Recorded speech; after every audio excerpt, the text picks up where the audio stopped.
in Disney. You actually had film of that. Okay. Which was kind of interesting. Yeah.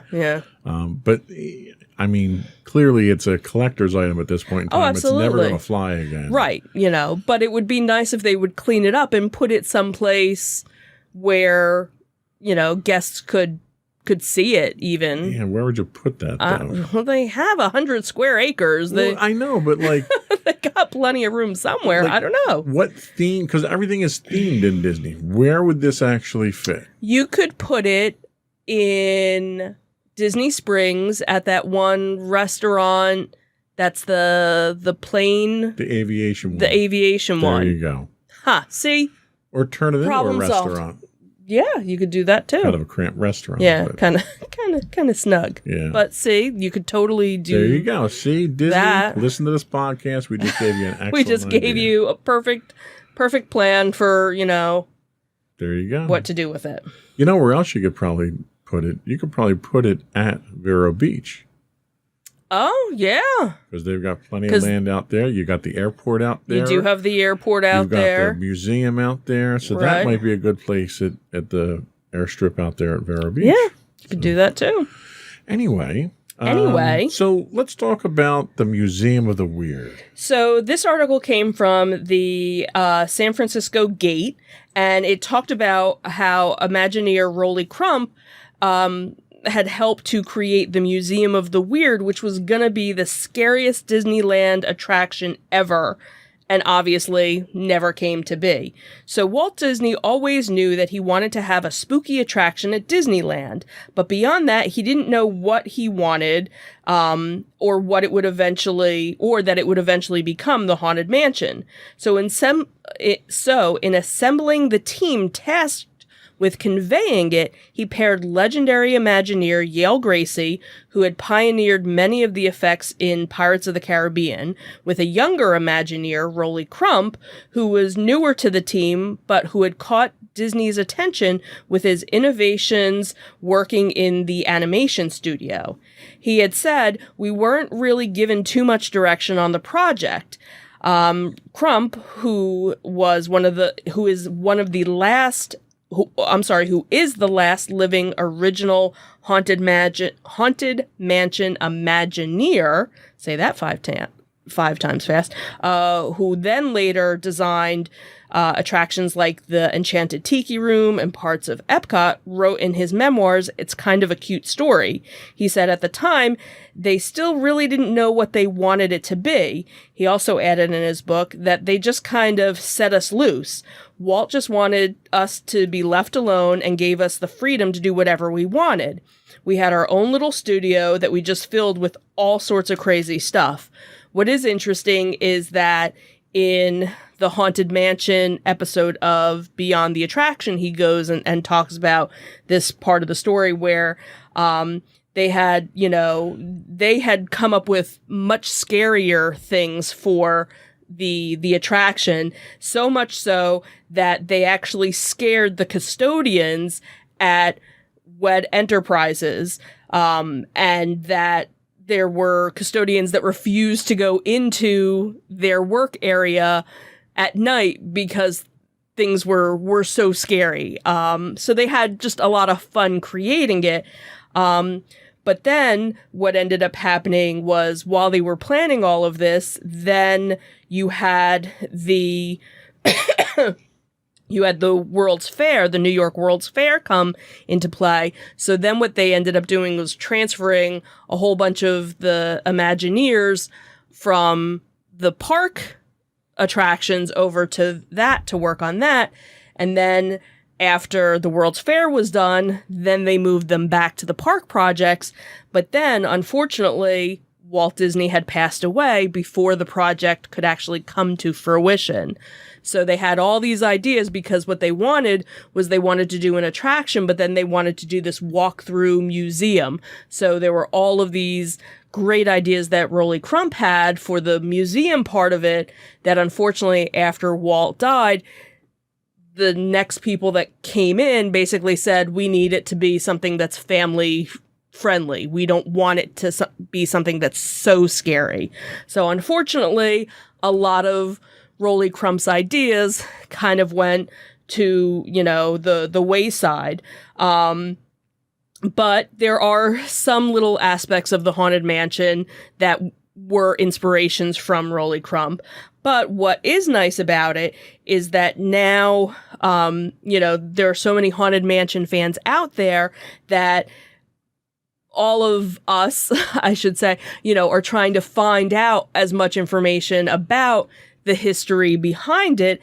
And what's really cool is that right now there's an exhibit that is inside the Great Moments with Lincoln building on Main Street in Disneyland that is celebrating the 50th anniversary of the Haunted Mansion.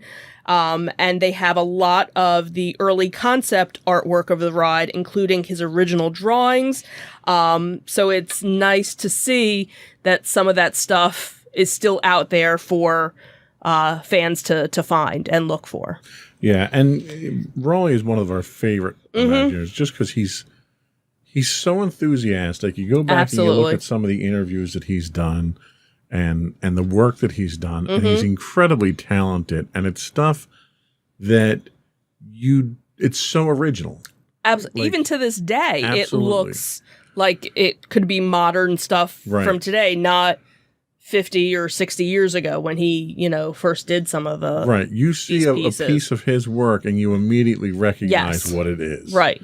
And his I don't know, like the way he recalls his stories of working with Walt and just, not that he idolized Walt, but how much he loved his job because, in one quote he even says, it's not like you work for Walt, you worked with Walt. And he always gets choked up when he talks about Walt because you can see how much love he had for the man. Yeah, even all these years later, you know. Well, and the article goes on to talk about the dedication he gets with his Main Street, the Legends windows on Main Street, where most Legends get a window in one of the shops on Main Street. And Rowley got an entire building dedicated to him with a nod to his work with Walt as well. So it was kind of a cool story. And unfortunately, because the other Imagineers were so against having a scary haunted mansion, once Walt passed away, they all kind of shelved the whole thing. In fact, he talks in the episode about an instance where they're presenting haunted mansion stuff to Walt, and all the old timers, all the veteran guys, put all the Rolly stuff behind Walt. Right, to scare him. That's right, that he won't see it. That's right. And Walt sees it, and he comes in the next morning, and he says, I was up all night because of that stuff. And Rolly gets all upset thinking that he made a man. But he was upset because of how impactful the work was. Right. So stories like that were always kind of cool to hear from him. So yeah. Anyway, that was all we had for our Disney Detective. We'll be right back with our Tales from the Edge of the Galaxy. I was going to say insightful picks, but I'm jumping the gun there. Yep, not there yet. We'll be back with our Tales from the Edge of the Galaxy.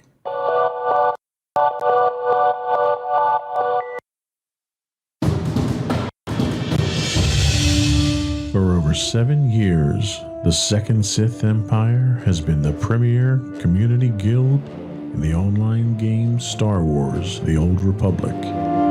With hundreds of friendly and helpful active members, a weekly schedule of nightly events, annual guild meet and greets, and an active community both on the web and on Discord.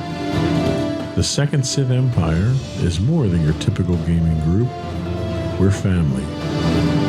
Join us on the Starforge server for nightly events such as operations, flashpoints, world boss hunts, Star Wars trivia, guild lottery, and much more. Visit us on the web today at www.thesecondsithempire.com.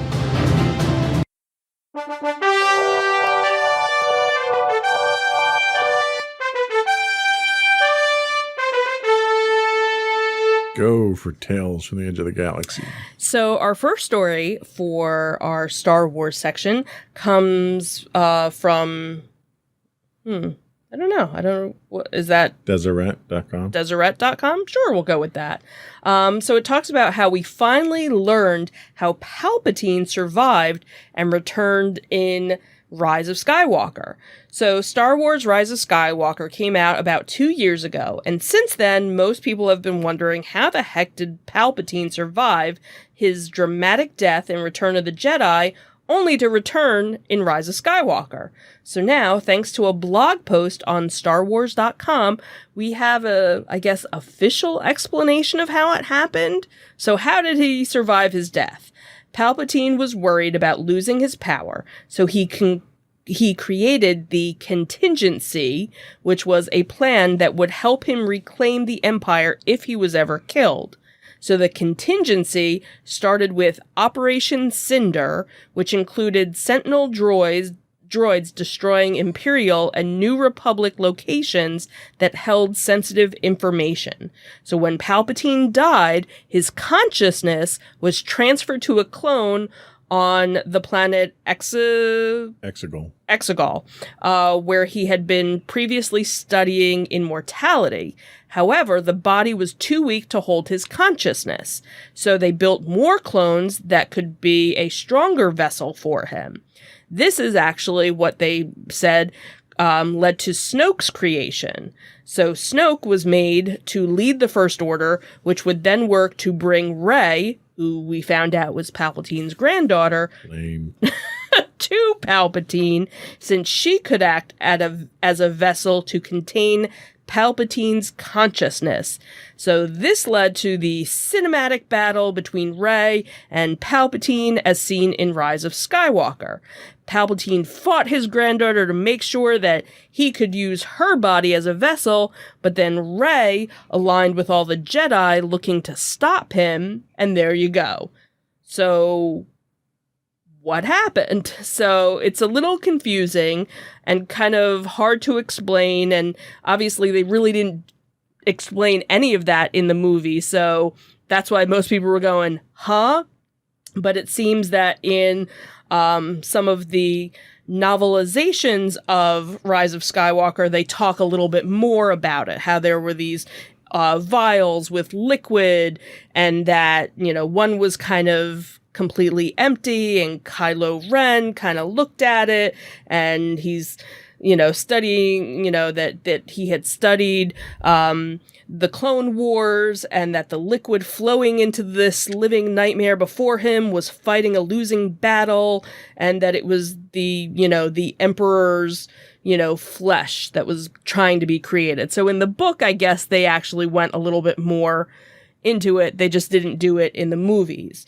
So it seems that Palpatine's return was kind of always in the books for the final Star Wars saga film. Director J.J. Abrams had actually said that there were always plans to bring back Emperor Palpatine during Rise of Skywalker, and that when you look at this as 9 chapters of a story, perhaps the weirder thing would be that Palpatine didn't return, or the weirder thing would be, what if he didn't even return? And Abrams had said, just look at what he talks about, who he is, how important he is, what his story is. Strangely, his absence entirely from the third trilogy would be conspicuous. Kind of like Luke's absence from the first movie of the trilogy was conspicuous. Yeah, so I think if we didn't see Palpatine again, it would have been okay. I don't think they really needed to bring him back. But so normally I take my time on the soapbox here to bust Disney for being Disney. Okay. In this case here, I'm going to bust Disney for trying to be Star Wars. So okay. So if you look at the original trilogy, okay, there's history between A New Hope and Empire Strikes Back, and there's history between Empire Strikes Back and Return of the Jedi. Now, none of that history is played out except for references. For instance, there's this one particular reference where Han Solo says that he has to leave in the beginning of the movie when they're on Hoth. And he makes reference to the bounty hunter on Ord Mantell. Well, nobody knows what that story was if you didn't read the novels. However, when you talk about having a death mark on you and you talk about a bounty hunter that you ran into on some other planet, you can put 2 and 2 together, and you don't need to read that backstory. With this, what happened is they wanted to have all that backstory in place. The problem was they dribbled it out over multiple types of sources.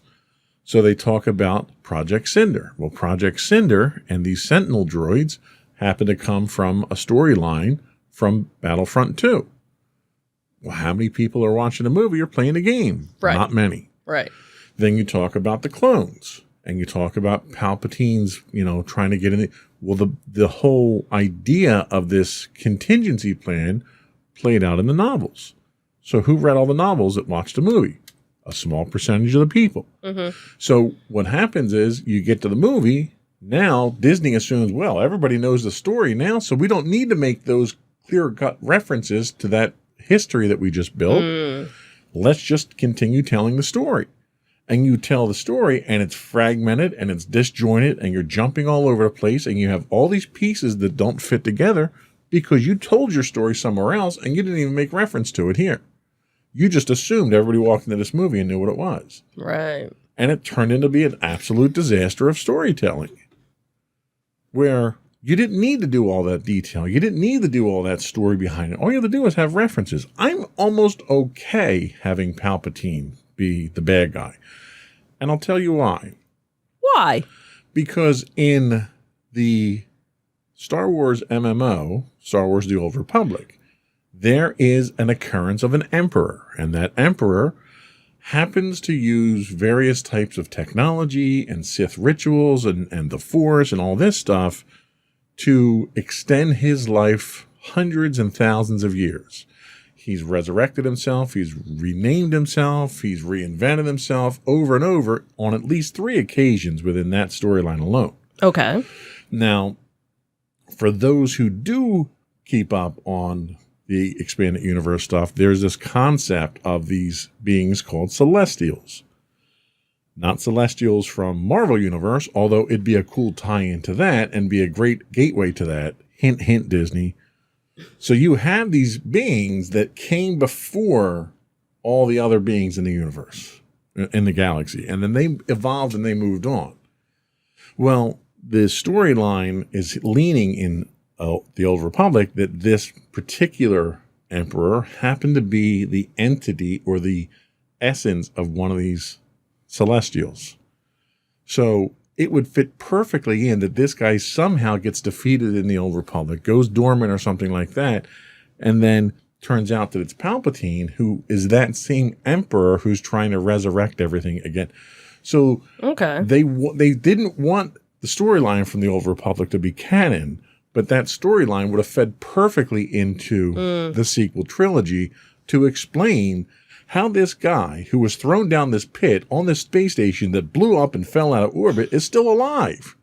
Gotcha. Because apparently he can do transfer essence across the galaxy. That's a little hard to believe. Now, I could understand if you transfer your essence to Rey, who's right in front of you, but apparently he couldn't even do that when he was able to transfer to another body that was all the way across the galaxy. Right. So it's hard to believe the way that they brought him back. But had they done it right, I would have bought it.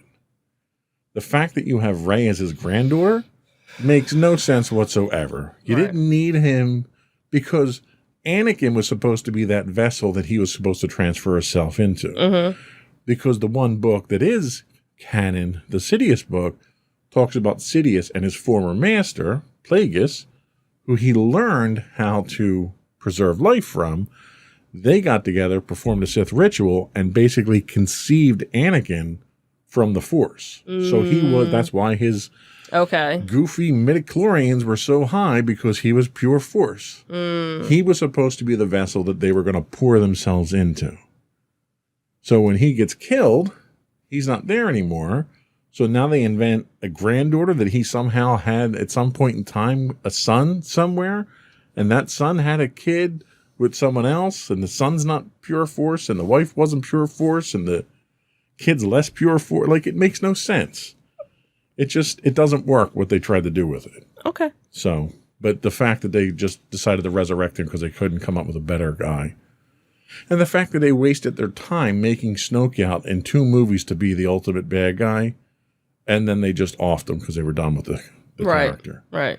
That was almost as bad as them killing off Darth Maul in the first prequel trilogy movie. You're still bitter about that. Well, and then they brought him back. So is Snoke really dead? I mean, they cut Maul in half. They cut Snoke in half. Is Snoke really dead? No, probably not. He's in a jar somewhere. He'll be back in an animated version somewhere with spider legs. With spider legs. Anyway. Oh, that's awesome. That's my soapbox. Okay. So let's talk about something that's going to get me less worked up, but equally as annoyed. Okay. So from ScreenRant.com, it seems that Andor, the Star Wars show, has reportedly wrapped filming. So Disney Plus's upcoming Star Wars spin-off show, Andor, has reportedly wrapped filming. The show will serve as a prequel to the 2016 film Rogue One and will follow the story of Cassian Andor during his early years in the Rebellion Alliance. Little known is about the show's plot or characters apart from a brief sizzle reel that was shown late last year, which teased that the show would be kind of a spy thriller. In universe, Cassian's history is obviously kind of tragic. As he reveals to Jyn in Rogue One, his struggle against the Empire was a lifelong one. He first came into conflict with Palpatine's war machine during the Clone Wars when he was just 6 years old, when the Empire was still referred to as the Galactic Republic. Throughout the course of the film, his Machiavelli, the ends justify the means philosophy paint a picture of a man that will fight to achieve peace at any cost.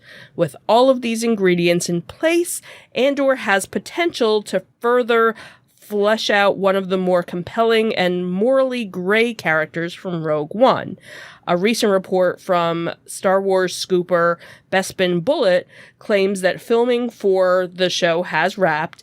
It seems that there were various members of production who were having their own wrap parties and confirming that filming had concluded. So after speaking with multiple sources, he had, the reporter had said that it had wrapped. They had checked in with, Pinewood Studio sources, and that it looked like on August 18th, they were still kind of filming some things. But by the 20th, most things had pretty much finished up. Andor sets itself apart from other Disney Plus Star Wars spin-off shows that were actually filmed on location rather than using the VR volume set, which was used for Book of Boba Fett, The Mandalorian, and the upcoming Obi-Wan Kenobi series. So because they were doing a lot of shots outside, obviously there were set leaks from Andor that people were passing around on the internet trying to figure out what it was going to be. There were some trooper variants and some Imperial things that people have seen. So again, we'll have to see. So compared to other upcoming Star Wars shows, the hype and interest in Andor seems to be tepid at best, which is kind of where you are. This is despite Rogue One being a critical and commercial success for Lucasfilms. That said, Cassian is considered one of the better characters in that movie thanks to his moral ambiguity painting of the rebellion in a darker light, but it's worth remembering that The Bad Batch earned mixed reactions following its initial announcement, yet the show has more than justified its existence with arguably one of the strongest first seasons of Star Wars animation. So, we'll see. Yeah, so I know you're not excited about it. The problem that I have here is that Rogue One, and I loved the movie. I really did. I thought it was great. It was shot well. It was acted well. It was a fantastic story. It did a great handoff. Rogue One was supposed to be essentially a prequel to A New Hope. Okay, I can buy that. So I finally know how Princess Leia got the plans. Right. I didn't need to. It didn't do anything for the overall story arc. Right. But now I know. So this is a prequel to the prequel. And it's a character who was basically a carbon copy of Han Solo. Down to the point that they even dressed him like Han Solo. So I don't understand why we need an origin story for Cassian Andor. Who's dead. You know where his story goes. You know what his contribution to the overall story was. Knowing what he did before that is completely irrelevant. You have a character who is morally ambiguous. You have, and here we go again with the hints of why he's like that because of his experience since he's been involved since he was 6. That's all you need to know. You don't need to know. You know, you knew that Han shot first. That scene defined Han. This scene in Rogue One where he shoots his informant and uses that as an opportunity to escape defines him as a character. The way that he portrayed that character defines the character. You go back and you do a prequel and you try to explain that character further, you're going to dilute the character and you're going to diminish that character. Now, if they shoot it and they do a story as good as they did Rogue One, that's great. You know, regardless, I'm going to wind up watching it. But Disney needs to come up with better stories. They need to come up with original stories. I'll even give you The Bad Batch because The Bad Batch is bridging that gap between Clone Wars and A New Hope. It's telling you that story. It's filling in the blanks that people want to know. Star Wars now has this huge gap between Return of the Jedi and Force Awakens that for some reason Disney doesn't want to touch. You're getting little hints of it from The Mandalorian, but you're only looking 5 years in the future. Right. You're not looking more than that. You've got a 30-year gap there. And they're doing absolutely nothing to tell you about the stuff that got you to their last 3 big movies. Right. They're basically going back further ahead and not where they should be. Right. In essence, yeah. They're going about the storytelling the wrong way. People are desperate to get, like, where the hell did the First Order come from? They still haven't explained that. They hinted to it in some of the novels, but nobody's going to read the novels. You're going to have 3% of the people read the novels. And that would help, for Disney at least, bridging the gap of Star Wars Galaxy's Edge. Exactly. Why are we worried about the First Order? Where's Darth Vader? Where's all these, okay, Kylo Ren, all right, whatever, but how did we They want to hinge their entire Star Wars property on the sequel trilogy, but they seem very hesitant to get you to that trilogy. To how it's there.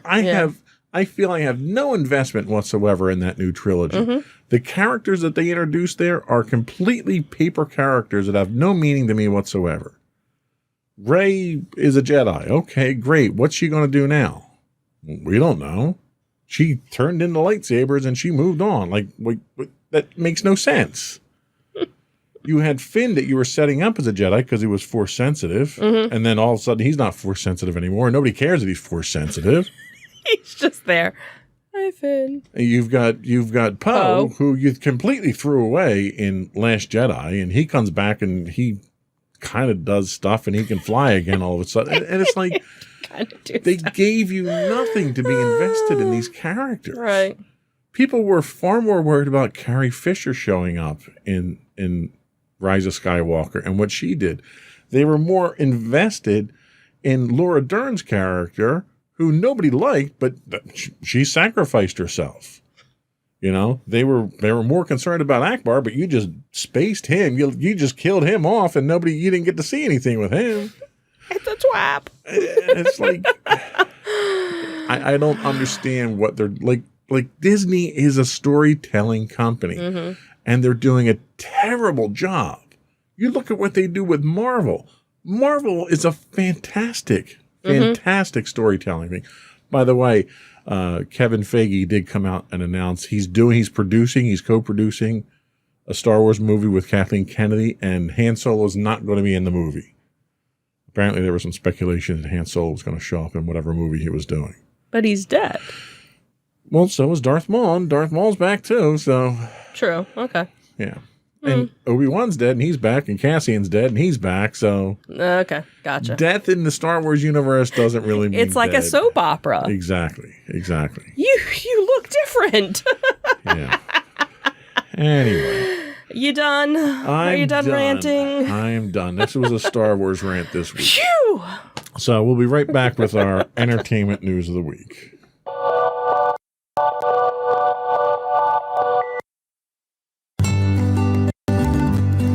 Insights into Teens, a podcast series exploring the issues and challenges of today's youth. Talking to real teens about real teen problems. Explore issues from braces to puberty, social anxiety to financial responsibility. Each week, we talk about the topics concerning today's youth. We look at how the issues affect teens, how to cope with these issues, and how parents, friends, and loved ones can help teens handle these challenges. Check out our video episodes on youtube.com/insightsintothings. Catch our audio versions on podcast.insightsintoteens.com or on the web at insightsintothings.com.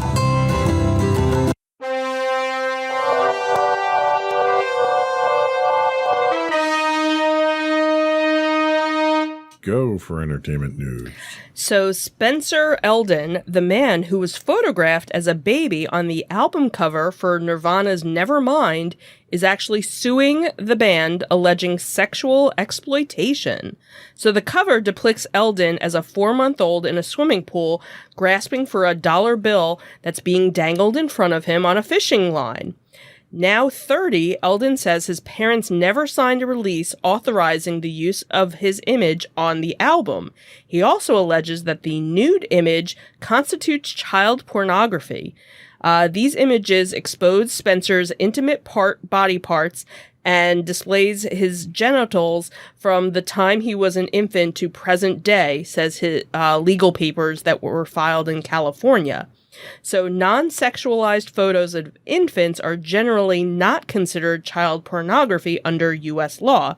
However, his attorney argues that in the inclusion of the dollar bill, which was superimposed after the photograph was taken, makes the minor seem like a quote-unquote sex worker. The legal case also alleges that Nirvana had promised to cover his genitals with a sticker, but the agreement was never upheld. Eldon alleges that his true identity and legal name are forever tied to this commercial sexual exploitation he experienced as a minor, which has been distributed and sold worldwide from the time he was a baby to the present day. He claims that he has suffered and will continue to suffer lifelong damages as a result of the artwork, including extreme and permanent emotional distress, as well as interference with his normal development and educational progress, and medical and psychological treatment. So he is now asking for damages of at least $150,000 from each of the 15 defendants, who include the 2 surviving band members, the managers of Kurt Cobain's estate, Cobain's former wife, Courtney Love, and the photographer, Kirk Weedle. Representatives for Nirvana and their record label have not yet responded to the claims. Eldon has recreated the album cover several times as a teenager and adult, always wearing swimming trunks, to mark Nevermind's 10th, 20th, and 25th anniversaries. However, he has sometimes expressed ambivalence about the photo shoot. So back in 2016, he actually told Time magazine that he had got a little upset about the notoriety as he grew up. He said, "I just woke up already being a part of this huge project. It's pretty difficult. You feel like you're famous for nothing. It's hard not to get upset when you hear how much money was involved. And then you go to a baseball game and you think about it, man, everybody at this game has probably seen my little baby penis." And you kind of feel that, his human rights were revoked. But then in other interviews that he did, he was kind of more upbeat about the image. So at one point he had said, "It's always been a positive thing and opened doors for me." And this he had told The Guardian about 6 years ago. He had said, "I was 23 and an artist, and the story actually gave me an opportunity to work with Shepard Fairey for 5 years, and he was a huge music connoisseur, so when he heard that I was the Nirvana baby, he thought it was really cool." And then back in 2008, his father had recounted that the photo shoot for the photo shoot to U.S. radio network NPR, that they were actually offered $200 by the photographer, who was actually a family friend, and they basically had this huge pool party. No one had any idea what was going on, and the family quickly forgot about the photo shoot until 3 months later when they saw the Nevermind album cover blown up on the wall of Tower Records in Los Angeles. 2 months after the NPR article, Geffen Records had sent the 1-year-old Spencer a platinum album and a teddy bear. The album, which included the hits Smells Like Teen Spirit, Come As You Are, and Lithium, went to sell on 30 million copies around the world. So I'm not a lawyer or a legal I don't scholar, play one on TV. nor do I play one on TV. But I can't help but think if you looked up frivolous lawsuit in the dictionary, this guy's face would be right next to it, right next to his baby penis. This is ridiculous because it was okay for him to exploit his notoriety. Because I'll tell you, you have no idea who that baby is. Absolutely. And you wouldn't know anything about who that baby is if he hadn't exploited it himself. Right. So apparently the gravy train has run out on his ability to exploit this. Right. So now he's going to complain about it and say his rights were violated and try to get more money out of it. And that's his next phase of exploitation of this. Right. Especially if you've never gone and recreated this. Right. But you did it multiple times. 10-year, 20-year. Just 5 years ago on the 25th anniversary. What happened was he realized, well, I didn't get nearly as much money for the 25-year one that I thought I was going to get. Yeah. I'm not going to get anywhere near what I want for the 30-year, so let me sue now. Right. And I'm sorry, but once you've taken advantage of this and exploited it and used it for your own gain, you've given up any right you have to sue on it at this point in time. Right. I think they should go through with the lawsuit, and when he loses, he should pay the defendant's legal fees. And this is why you need tort reform in this country, so that you don't have stupid, frivolous lawsuits like this. Yep. On to a sadder note. Yeah, so continuing with some music news, but very sad music news. Charlie Watts, the self-effacing and unshakable Rolling Stones drummer who helped anchor one of rock's greatest rhythm sections and used his day job to support his enduring love of jazz, had passed away, according to his publicist, and he was 80 years old. His publicist said on Tuesday that Watts passed away peacefully in a London hospital earlier today, surrounded by his family. Charlie was a cherished husband, father, and grandfather who also was also a member of the Rolling Stones, one of the greatest drummers of his generation. Watts had announced that he would not go on the world tour with the Stones in 2022 because of an undefined health issue. The quiet, elegantly dressed Watts had often ranked with Keith Moon, Ginger Baker, and a handful of others as a premier rock drummer, respected worldwide for his muscular, swinging style as the Stones rose from their scruffy beginnings to international stardom. He joined the band early in 1963 and remained for nearly 60 years, ranked just behind Mick Jagger and Keith Richards as the group's longest-lasting and most essential members.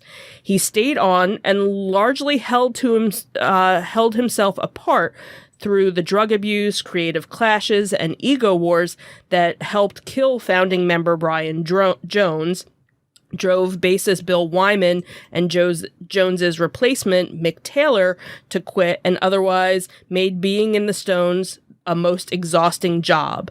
A classic Stones song like Brown Sugar and Start Me Up often begin with a hard guitar riff from Richard, with Watts slowly closing behind, with Wyman as the bassist, likely to say fattening up the sound.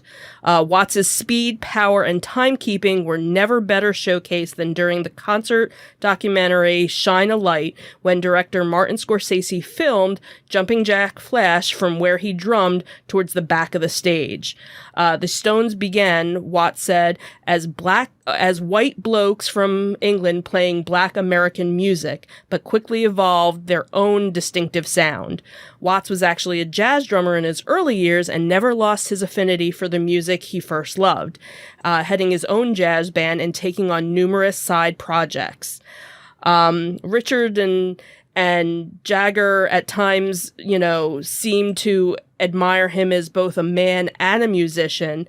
And Richards has actually called Watts the key and often joked that their affinity was so strong that on stage he sometimes tried to rattle him by suddenly changing the beat, only to have Watts just kind of change it back. Watts also found refuge from the rock life by marrying Shirley Ann Shepard in 1964 and having a daughter, Serafina, soon after. So while other famous rock star marriages crumbled, they were together up until his passing. Yeah. Shame. He was a gentleman. He was a sharp dresser. They talk about how he was always fashion conscious. Yep. And he was always so quiet. Yes. In interviews and on stage. Like he was modest to the point that he never tried to take, the spotlight from anybody. Yeah. And he was he knew how good he was. Everybody else knew how good he was. And that was all he needed to know. He did not need to be a front man. He did not need to be, that guy that was out there strutting his stuff. Yeah. And they were talking about, obviously, all the different radio stations have been talking about it, the last 2 days and stuff. And they were basically saying, he was one of a kind. Yeah. He was a rock star for so long, but yet never really lived it. He settled down and he had his wife, he had his daughter, he had his granddaughter, and that's what he wanted. He didn't need to be crazy. Always looking for the next plane home. When could he get home? When could he spend time with his family? Right. And that's really a tribute to the kind of man he was. Yeah. So it's sad. We'll miss his passing. So we're going to take a quick break. We'll be right back with our insightful picks of the week.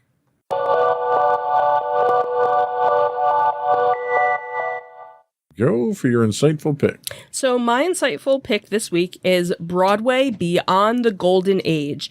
It is available on PBS.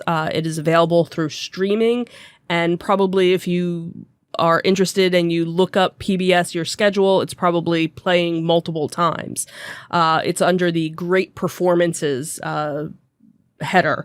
So Broadway Beyond the Golden Age explores the world of Broadway from 1959 through the early 1980s as recounted by a diverse cast of Broadway stars who lived through it, creating a first-hand archive of personal backstage stories and memories. It was written and directed and produced by the late filmmaker Rick McKay and hosted by two-time Tony Award nominee Jonathan Groff.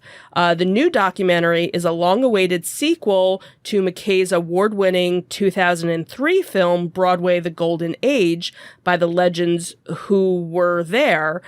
So this is a follow-up to his original oral history of Broadway, which included the 60s and 70s. So it spotlights the Broadway show Once Upon a Mattress, Bye Bye Birdie, Barefoot in the Park, Pippin, A Chorus Line, Ain't Misbehavin', Chicago, and 42nd Street. So particular focus is placed on famed directors and choreographers like Bob Fosse and George Abbott and Michael Bennett, with, anecdotes from 1959's Once Upon a Mattress through 1983's When A Chorus Line became the longest running Broadway show in history. And it features a galaxy of stars from Alec Baldwin, Carol Burnett, Burnett, Glenn Close, Jane Fonda, Robert Goulet, Liza Minnelli, Cheetah Rivera, Dick Van Dyke, Ben Vereen, and so many more. And what's interesting is that they have some very rare archival photos and also never before footage that was shown from onstage and offstage. So, they talk about what was really interesting was how A Chorus Line came to be. And they had the original cast members, and basically the idea kind of happened because dancers were always just kind of something that went along with Broadway shows.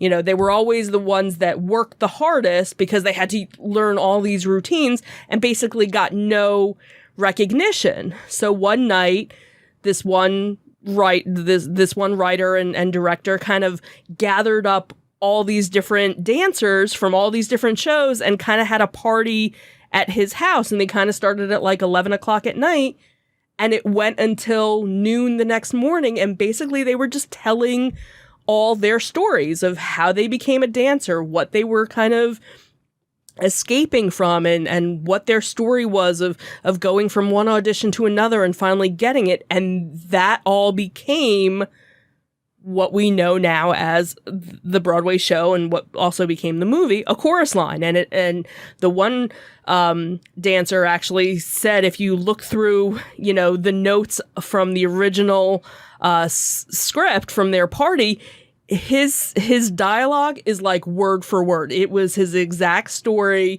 Basically, they just changed the name of the actor. That was it. And then it goes on that it just became such a hit, and that when they did finally become the longest running show, they did a special performance where they brought back everybody who had been in A Chorus Line, and it was this like phenomenal record-breaking cast that they had. So it was really cool. So if you're interested in Broadway and, seeing some of this archival photo, unfortunately some of the actors have since passed away, but it's great that their oral history has been preserved, and you have them talking about how their experience was. Really kind of fascinating to hear these backstories of these beloved shows that, have stood the test of time. Okay, cool pick. Thank you.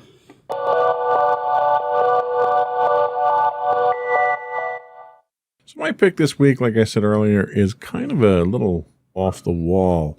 This is Top Secret UFO Projects Declassified. It's a 6-episode series on Netflix that features interviews with experts on alien sightings and Project Blue Book, the U.S. Air Force's investigation into UFOs that went on from the early 1950s to the late 1960s. Produced in a documentary style, the series covers reported alien events in thematic fashion, from supposedly unknown details from Project Blue Book to Soviet secrets.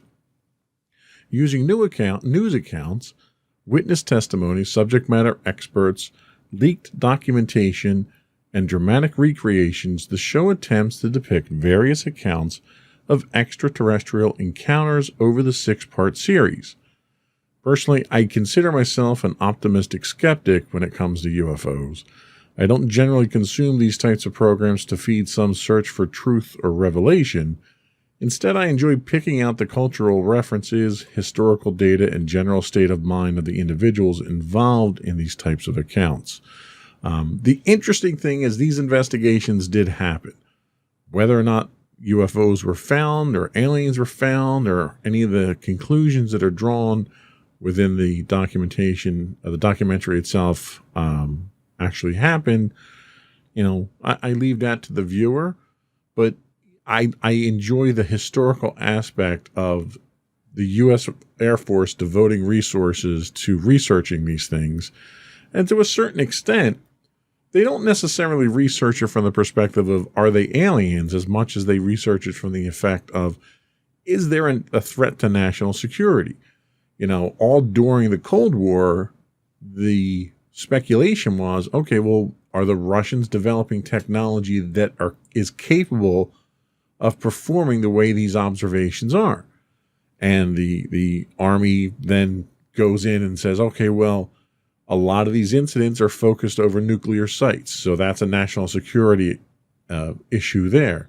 So there was a lot of things, and information came out from released Russian documents that the Soviet Union did try to capitalize to a certain extent on the alien UFO scare to try to cause mass hysteria in the U.S. for tactical advantage. So a lot of the stuff that's out there is factual information. How it's interpreted and what your conclusions are subjective. So Top Secret UFO Projects Declassified, a 6-part series available on Netflix. And we'll be right back.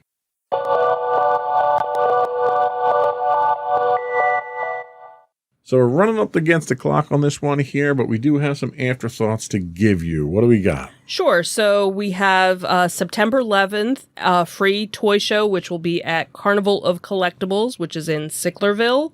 Also hosted by toyshows.org is the Delaware Train Show, which will be October 9th. The Oktoberfest Toy Show, which is October 10th.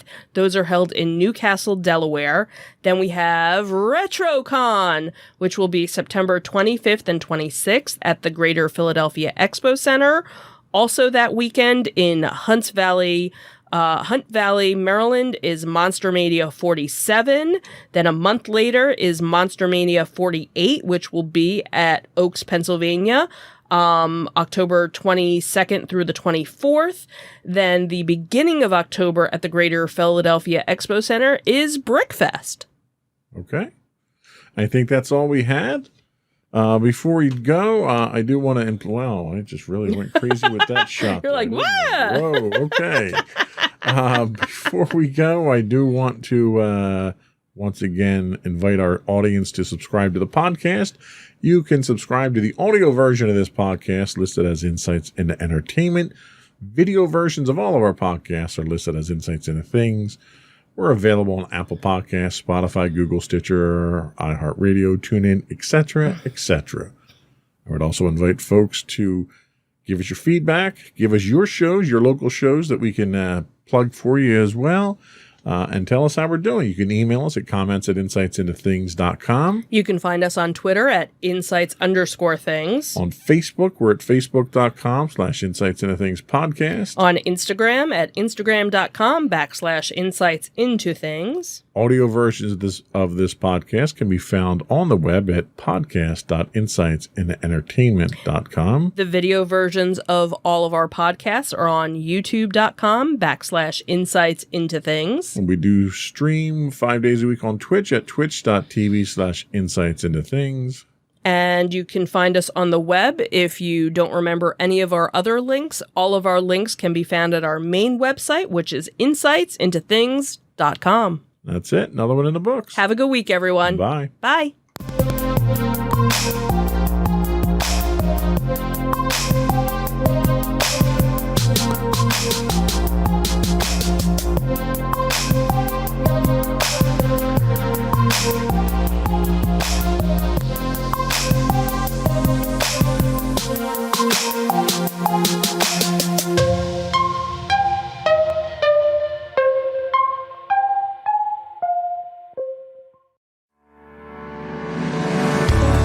Insights into Entertainment, a podcast series taking a deeper look into entertainment and media. Our husband and wife team of pop culture fanatics are exploring all things from music and movies to television and fandom. We'll look at the interesting and obscure entertainment news of the week. We'll talk about theme park and pop culture news. We'll give you the latest and greatest on pop culture conventions. We'll give you a deep dive into Disney, Star Wars, and much more. Check out our video episodes at youtube.com/insightsintothings. Our audio episodes at podcast.insightsintoentertainment.com, or check us out on the web at insightsintothings.com. Insightful podcasts by informative hosts.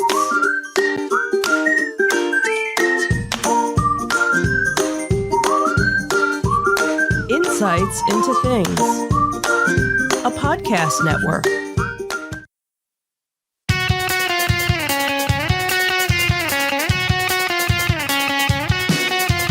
Welcome to Insights into Entertainment, a podcast series taking a deeper look into entertainment and media. Your hosts, Joseph and Michelle Whalen, a husband and wife team of pop culture fanatics, are exploring all things from music and movies to television and fandom.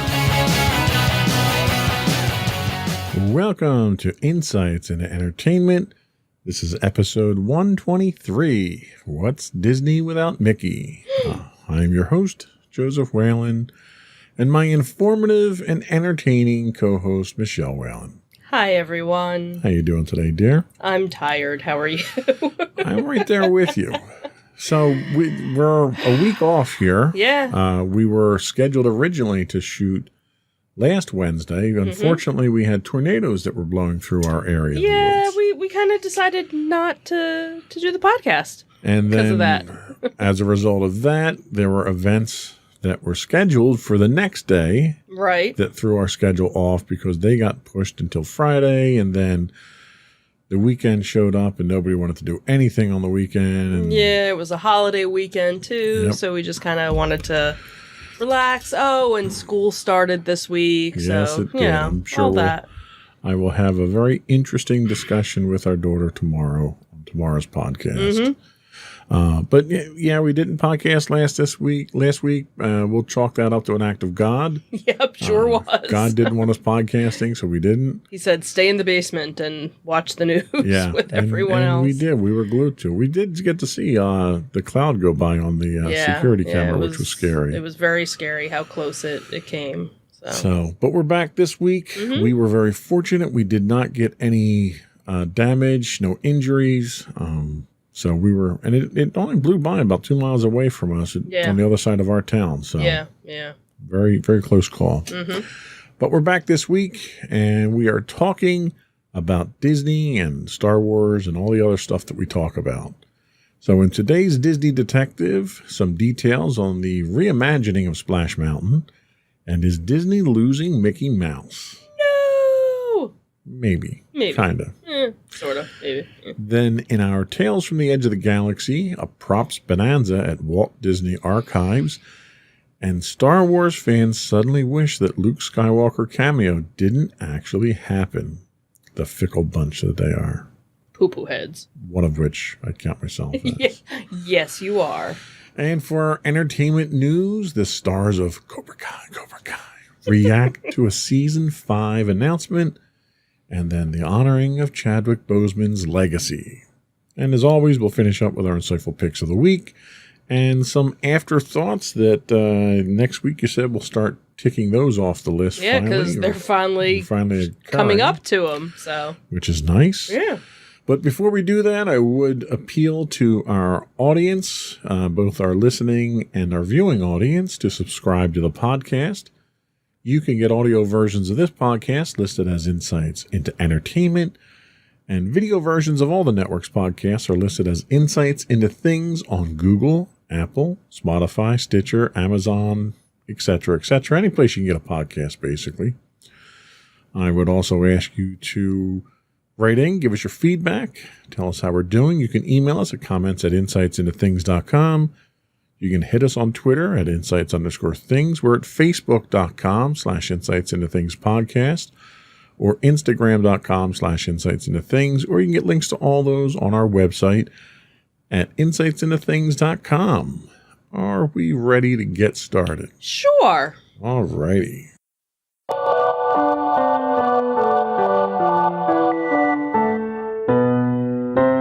Go for Disney Detective. So our first story comes from D23.com, and as we previously discussed on the podcast, Walt Disney Imagineering's plan to reimagine Splash Mountain at Disneyland and Disney World resorts.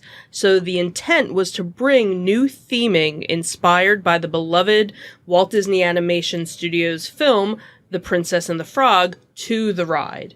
So recently, the team at D23, which is the official Disney fan club, discussed the changes with Bob Weiss, who happens to be the president of Walt Disney Imagineering. So the results of that interview were published recently on the club's website in an August 23rd post. In the talk, some of the very first details were revealed about the attraction. So the theme of the new attraction centers around Tiana's first ever Mardi Gras performance. Now, so much goes into the creative process behind the attractions, including in-depth research to spark inspiration.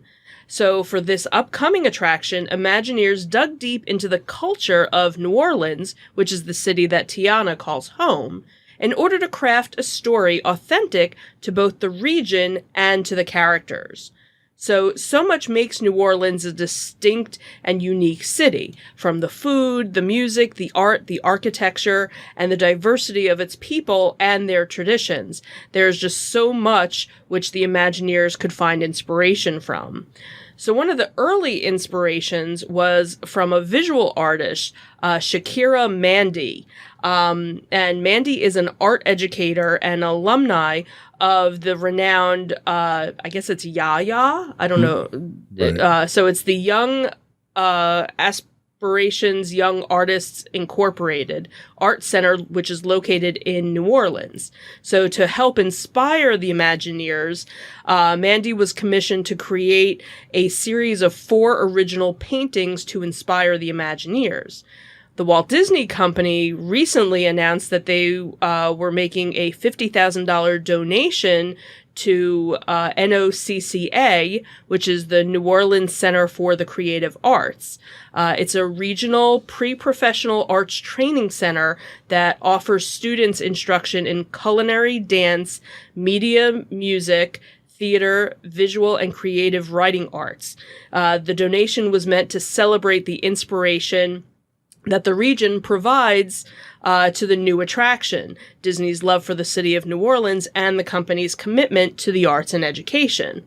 So if you can't get enough of Princess Tiana, there's so much more about her story, which is going to be coming out. One of the things is that the new Disney Cruise Line ship, the Disney Wish, which will be starting to hopefully set sail next year, is going to have a new lounge based on her theme called The Bayou. And then there is also an animated series that's going to be coming to Disney Plus called Tiana. That's kind of cool. Mm-hmm.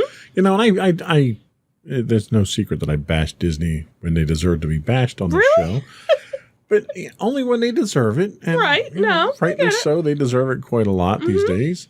But this is one of those situations where it's nice to see that they're not just culturally appropriating things and profiting off of it. They're giving back to the community.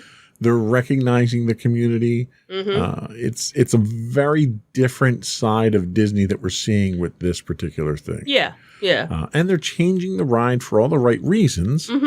And they're doing it with a modern take on a princess that represents a whole new segment of the population. Right, because they could have totally just taken out Song of the South and just it's a bunch of animals. Right. You know, and not given it any movie tie-in or anything. And here as a princess who, you know, has a great story, has a great background, and you know, doesn't necessarily need a prince to make her dreams come true because she was doing everything on her own.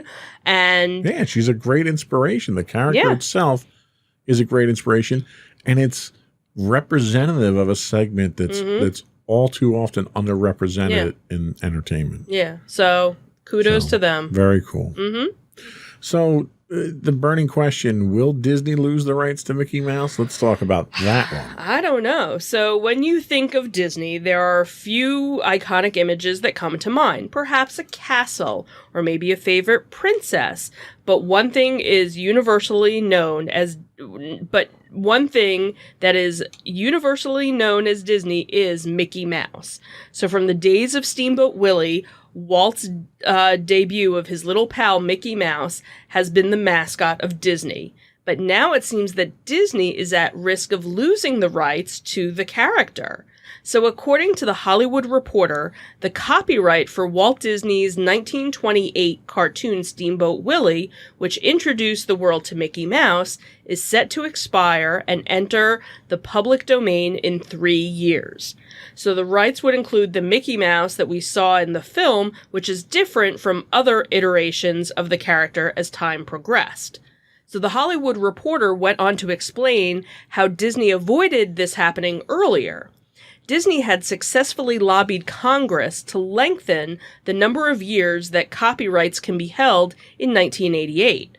The law ended up being called the Copyright Term Extension Act, but has also received the name the Mickey Mouse Protection Act.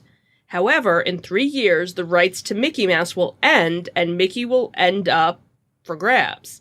So it seems that Disney's legal team might succeed in keeping Walt Disney's famous character, and the Mouse House mascot from becoming free rights, just as others have done with Dracula or Sherlock Holmes. If not, however, another company is basically ready to eat Disney alive. The Hollywood Reporter announced that a company called Mischief, spelled MSCHF, has launched its X-Famous Mouse. So the company's ad copy doesn't call the token Mickey Mouse or use its exact imagery for now, but it's kind of a placeholder for the iconic character and comes with a unique ticking clock. The idea is that you pay for a nondescript mouse-like token today, the cost of $100 for one of the 1,000 copies available, and then you'll receive a physical collectible token for the character that's redeemable in 2024 when Disney's copyright on Mickey Mouse is set to expire. And then at that time, you'll receive the real deal. So Mischief CEO Gabe Whaley is clearly not a fan of Disney, as he has stated. He has said, Disney is a massive, all-swallowing conglomerate with a desire for both industry dominance and cultural homogeneity. It is ever-growing, ever-encompassing, risk-averse, and society-blandering. We must leap at the chance to take back even the scant morsels available to us. At the slightest chance, we must eat them alive. I don't think he really likes them. I can't imagine why you would think that. Yeah, so if Disney does gain the rights to Mickey Mouse, his token would likely be void. The idea of creating the coin while Disney still owns the rights may not have been the best move on his part. A copyright attorney discussed the situation, and it seems that Disney could have legal grounds to actually sue the company. They said it's difficult to foresee a scenario where art of a not yet public domain work could not give rise to a prospective claim. Disney can credibly argue that the Cockret license? I think I spelled that phonetically, didn't I? Yeah, you did. Inchoate. Inchoate? Inchoate. Okay, license devalues the current value of its licensing right by diverting would-be licenses. It should be noted that even if Disney were to lose the trademark of the original Mickey Mouse, Disney would still own copyrights for later incarnations of the character and Mickey-related trademarks. So it'll take a few years to see what happens with Disney and the original Mickey Mouse. See, now, I didn't bash Disney on the last story, but I'm going to bash them on this one. Sure, go right ahead. Disney basically strong-armed their way into legislation so that they could protect their one thing. Mm-hmm. And they basically bought the politicians that they needed to do this, which, I mean, welcome to America. That's what all corporations do. Right. However, by doing that, they did it with the intent to protect their own, but it had far-reaching consequences through the entire copyright industry. Mm-hmm. So you have works of art, like compositions, music compositions, mm-hmm. that have not been able to enter the public domain because of Disney. And it had nothing to do with Mickey Mouse. So Disney's basically held a stranglehold on the copyright industry for the last 30-some, 40-some years now, just because they didn't want to give up the rights to Mickey Mouse. When we all know that this incarnation of Mickey Mouse that we're seeing here, that's one of the earliest versions of Mickey Mouse, mm-hmm. is really only a short period of time in the copyright history of the mouse.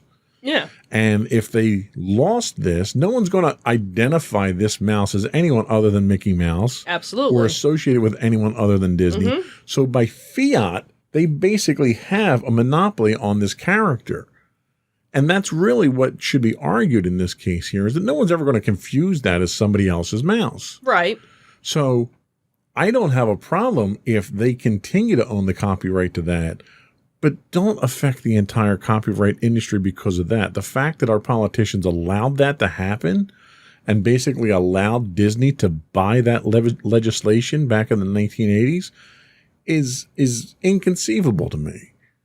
You know, the fact that you can do that, a company can do that for one purpose and then it affect everything globally is, well, within the United States, it's idiotic. It really is. And Disney did it with a strong arm tactic, not caring who else it affected. You know, you have artists that their estates are not collecting any revenue on a lot of these things anymore, but they legally can't put it up into the public domain, even if they want to, because of Disney. So this is one area where Disney really needs to stay away from trying to get legislation passed. They're not politicians. They may own their own country down in Florida with a navy that's bigger than most third world countries, but they shouldn't be trying to pass legislation on their own because they're not going to do it right. Not that our politicians do either. Yeah, well. But anyway, that's my soapbox rant on Disney for this week. Okay. I kept it brief, didn't I? Yeah, that was good. All right. Not bad at all. So that was all we had for our Disney detective. We'll be back shortly with our Tales from the Edge of the Galaxy.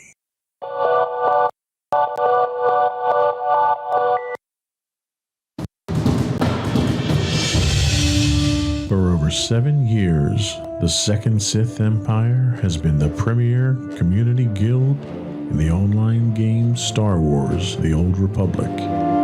With hundreds of friendly and helpful active members, a weekly schedule of nightly events, annual guild meet and greets, and an active community both on the web and on Discord. The Second Sith Empire is more than your typical gaming group. We're family.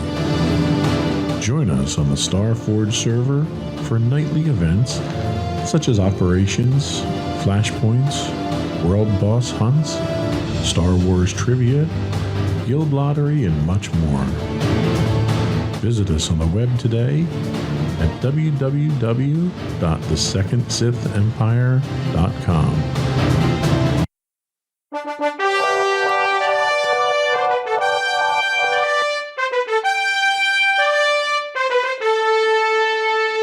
Go for Tales from the Edge of the Galaxy. So the Walt Disney Archives recently received multiple large trailerfuls of significant props from the most recent Star Wars films, including The Force Awakens, The Last Jedi, The Rise of Skywalker, Rogue One, and Solo.